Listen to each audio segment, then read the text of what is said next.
All right. We got to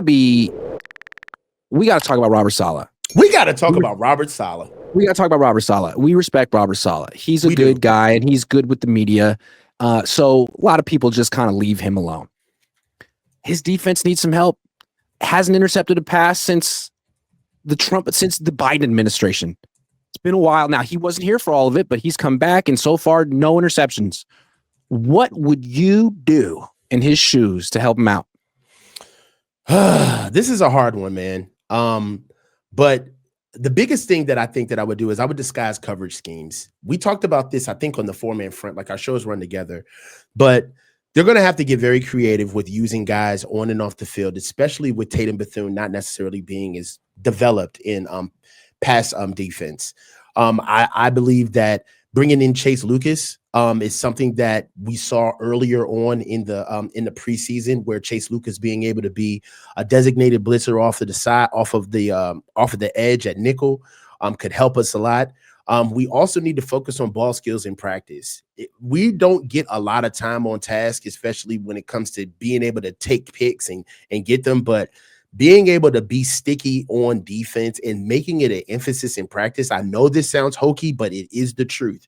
You don't become a defense like the Jaguars, where they constantly punch the ball out, grabbing at us, forcing turnovers.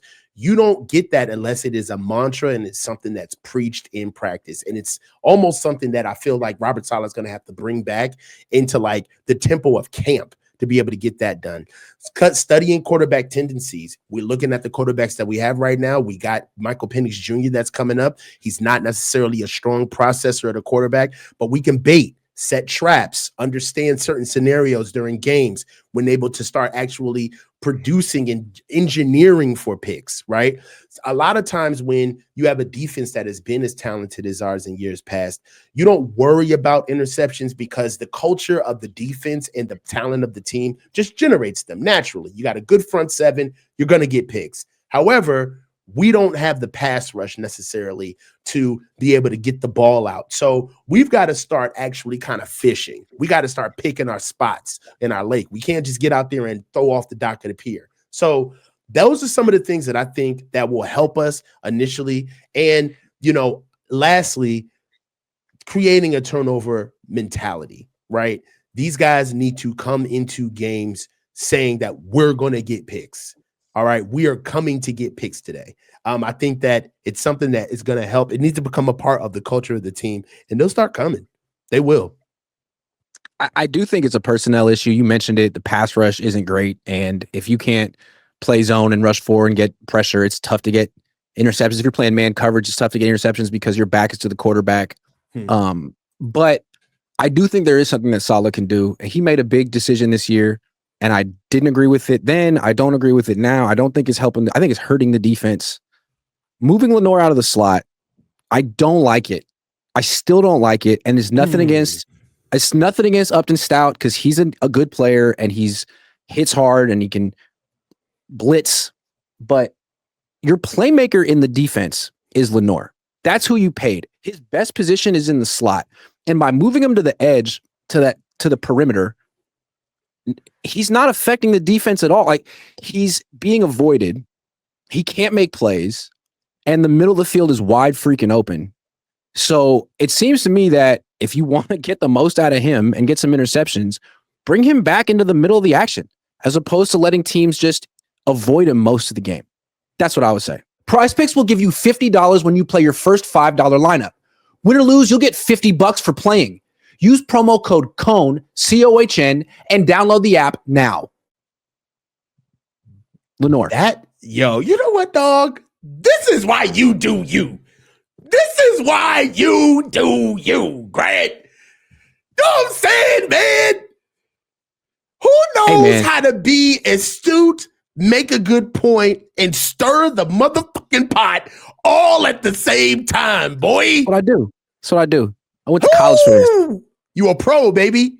How has moving Lenoir to the edge, to the perimeter, helped him? Helped the defense? I don't know that it has. I gotta be honest. Sometimes I'm wondering what Lenoir is doing out there, bringing him closer to the line of scrimmage, getting him in the mix. He would also be a force contributor in the run game. Yep. Be able to help out. Could you imagine Michael Williams at the edge?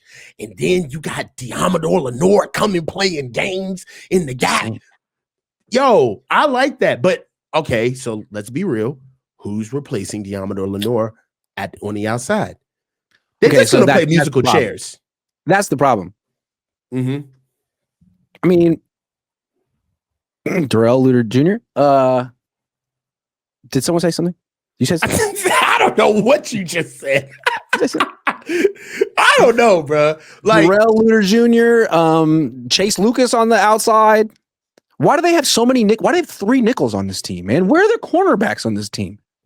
I don't know. They got to start getting. We got a lot to do in this year's draft, man. Offensive line and DBs is huge in this year's draft. It's like what we need. But it's like they moved Lenoir to the outside and then drafted a nickel just to make sure that they can never move Lenoir back. Like what? How about a corner? Also, too, this is a scenario where the money gets in the way of the logic. Okay, they're paying them like a number 1 corner, right? And I don't know. Is there a world where you just can't explain that away and say, "Oh, but it's the best thing for the defense for the team"? And is there somebody in the organization that's saying, "Okay, another guy who we're paying all of this money to, and he's not where he needs to be on the team"? Can that be true? Can Upton Stout play only one position? Can Chase Lucas play only one position? No, Upton Stout played outside. Who? Upton Stout? Yeah, he played outside. See, play him outside. Like play Chase Lucas. I'm sure these guys can play more than just nickel, right? They're not that specialized, are they? We don't travel corners either, which I think is just so confusing. Wilkes did that with Travarius Ward. Wilkes was underrated, man. I'm not saying he's better than Saleh, but he did some stuff. He was very good with the secondary. He made his decisions in the secondary made sense to me. Although he did seen Jair Brown look different. True. Jair Brown looked really good under Wilkes. He did. Mm-hmm. So that's my suggestion for Saleh, man. He's the best player on your defense now, Lenoir. How are you going to use him? Are you going to let teams just avoid him the entire time?